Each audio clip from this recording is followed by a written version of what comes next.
Sizzling beef, melty cheese, spread, tucked in between two buttery grilled onions. This is the viral Flying Dutchman. New location, new gear, and new tie-dye. Let's go. So the Flying Dutchman's a popular In-N-Out secret menu item, but how'd it come to be? Well, that's an interesting question because, spoiler alert, their origin stories may vary. Ooh, mysterious. Probably the most popular theory is that it was named as a tribute to former In-N-Out president Guy Snyder, who was also the son of In-N-Out founders Harry and Esther Snyder. Now, unfortunately, Guy passed away in 1999, but had already made a massive impact on the company, so a tribute makes sense. Other popular theories include being named after a famous race car driver and being named after the infamous ghost ship, the Flying Dutchman, a ship doomed to sail forever, which makes sense when you think about it. A ship without a port, a burger without a bun. Pick whichever version you like, but there's no denying the impact of the Flying Dutchman on In-N-Out secret menu lore. As for me, I'm simply going for the version In-N-Out credits on their own website, which is simply Guy Snyder created it. So, with all that being said, if you were to go to In-N-Out and say, hey, I want the Flying Dutchman and expect to get this, you're not getting it, but you'll get something still pretty tasty. But more on that in a little bit. Well, let's go. So I'm actually going to start my onions first. Now, as far as the onions go, I know it's tempting to get the ones in the bag, but they're usually just not quite big enough unless you're making like Flying Dutchman sliders or something. That's an idea. But go for the big old ones. You pay by the pound. You can usually find you a good one that you can get about 4 roughly half-inch thick slices out of. Use them as your buns. Griddle's around 420. Not perfectly level. It's been quite some time since I used it. Been cooking indoors. I love it, but man, it's great to be back outside. I also suck at cutting onions evenly. So I'm going to put down the ones I got best I can. That one already got a little skewed. I'm going to come in here with my presses. These are very lightweight. I actually got them on Amazon. Not sponsored. Greatly wish I was. But this right here, if you've cooked a lot of onions, once they start softening up, they're going to kind of get all bouncy around, not even. We're just trying to get a little bit, even though I've already butchered the cut greatly, it's going to be a little slanted. We're just trying to get a nice little even color on them. I'm going to let them go for a couple minutes. Now, if you can't tell by the wind blowing all the smoke around, it is incredibly windy today, so hopefully this will turn out.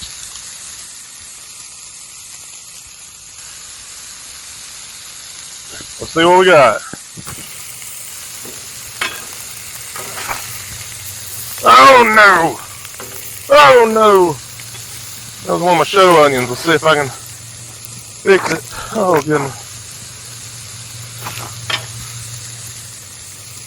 Oh, we're one ring short. Come on, no! It's like a puzzle on the fly.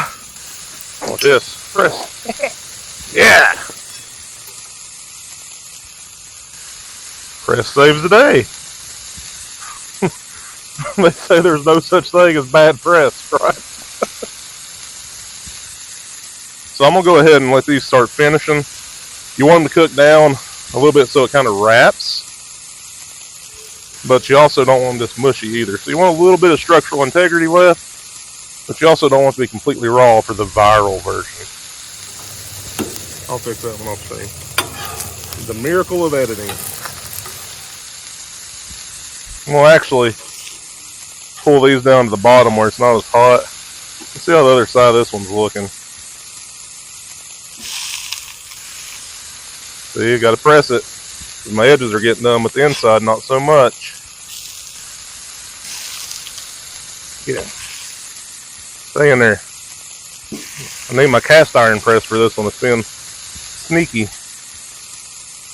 So the thermometer says we're about at 430. That should work.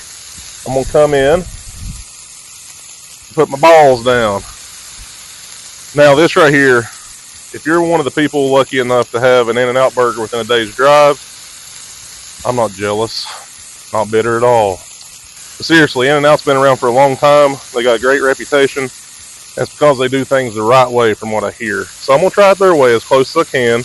Is right here is this 80-20 ground beef. And I just like to get the little bricks of beef, cut them into 4 roughly equal parts for simplicity's sake. And it's not seasoned whatsoever. I think they try to get the flavor of the burger, and then they come in with salt and pepper and season it like that. Up close sizzle action.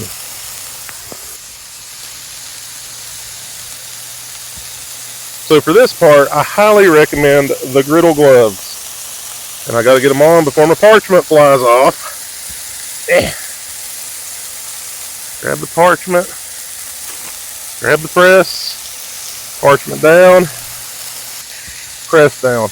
Now my understanding of In-N-Out is they are not 100% like full Smashburger. Once again, could be wrong. So I'm going to press it down to where it's pretty uniform. Not like that.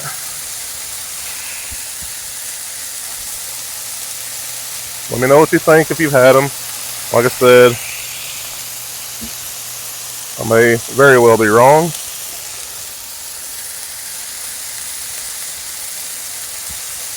I'm going to be pretty generous with the salt. Then pepper.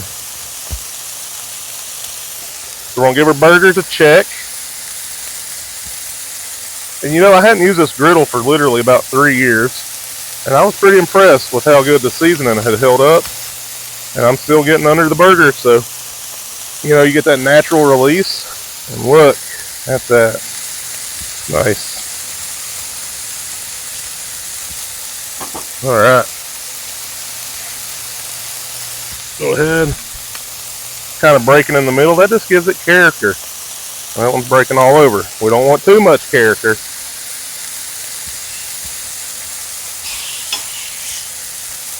Beautiful.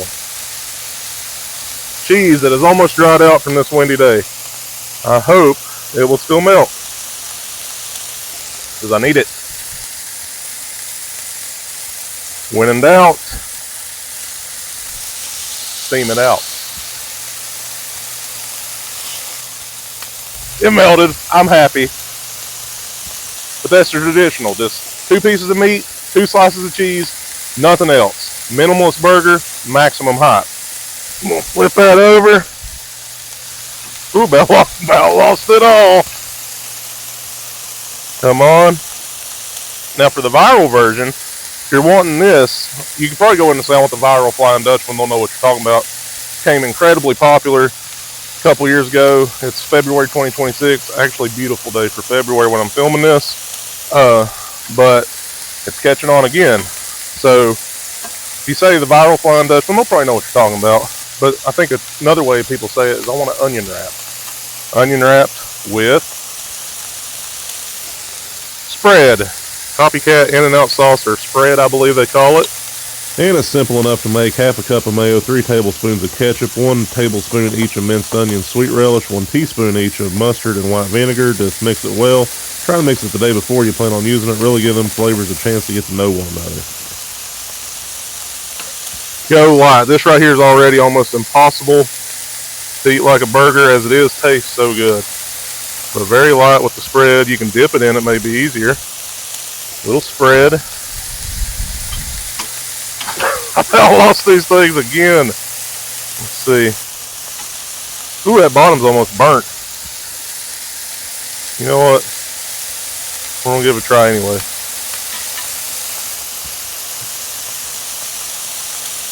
That'll be our little secret. Let's give both versions a try. See what we think. First up, the traditional Flying Dutchman.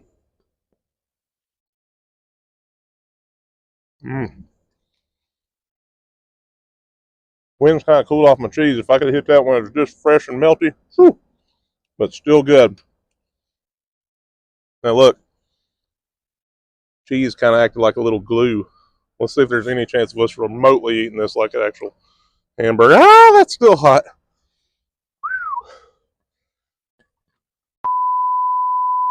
Who would have thought 450-degree grease would be hot? The more you know. Let's give it another try. I just gotta go for it.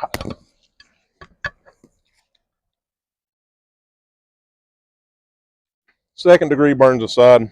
That little nibble I got there. Look, you're going to probably lose your structural integrity even with the cheese glue. But this is fun. You know, it's not very practical, super tasty. If you want to try it, just give it a try, slap some buns on it. But at the end of the day, In-N-Out's been around since like 1948, and they're staying around. They're so popular because they do things right.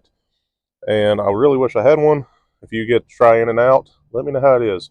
I can eat vicariously through you. But I really appreciate you taking a little time to check me out do this cook. If you haven't done so already, I really appreciate it if you'd like, comment, subscribe, share. Give me a little YouTube algorithm loving. And yeah, if you got another type of cook you want to see, drop a comment below. What's your favorite thing in In-N-Out? Drop it below. I will try to cook it myself if I can't have it in person. But until next time, I'm Garrett the Griddler saying, let's keep cooking. Here we go.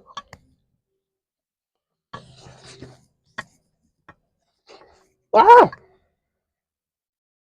It's so sweet, I can't get it in my mouth. Risky. Until next time, my beauties. I couldn't get that one onion figured out. Did you catch this fly landing on my face? It's like, ooh, Flying Dutchman. Viral Flying Dutchman. This video is not sponsored, affiliated, endorsed, or probably even known to exist by In-N-Out Burger.